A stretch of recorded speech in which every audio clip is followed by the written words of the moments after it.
নমস্কার, আশা করছি আপনারা সকলেই ভালো আছেন। আমিও খুব ভালো আছি। সকলকে জানাই শুভ সকাল বন্ধুরা। দেখুন সকাল থেকে কিভাবে আমাদের দিকে বৃষ্টি পড়ছে। প্রচণ্ড গরম ছিল, এখন বৃষ্টি পড়ছে, ওয়েদারটা একটু নরম হয়েছে। এই যা কাল বিকেলে তুলে নিয়ে এসেছিলাম আমাদের জমি থেকে গাজর, বিট। ভেবেছিলাম সন্ধ্যের দিকে কিছু একটা তৈরি করব খাবার, কিন্তু কাল করা হয়ে ওঠেনি, কিছু একটু প্রবলেম ছিল সেই জন্য।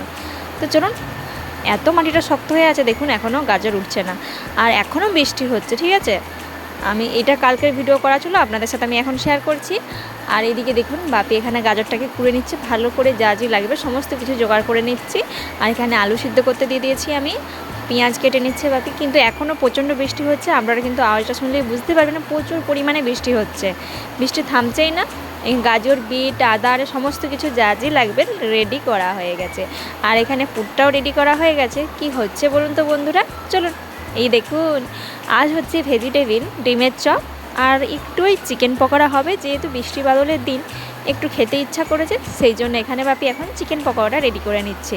তারপরে এদিকে ডিমের চপগুলো এখন তেলে ভেজে নিচ্ছে একদম লাল লাল করে।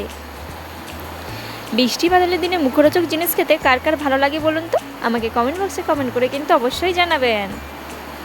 এই দেখুন ভেজিটেবিলও ভাজা শেষ, এরপর পাপি এখন করছে চিকেন পকোড়া। তো চলুন আজকের মতন ভিডিওটা এখানেই শেষ করছি। ভালো লাগলে লাইক, কমেন্ট, শেয়ার করবেন। টাটা।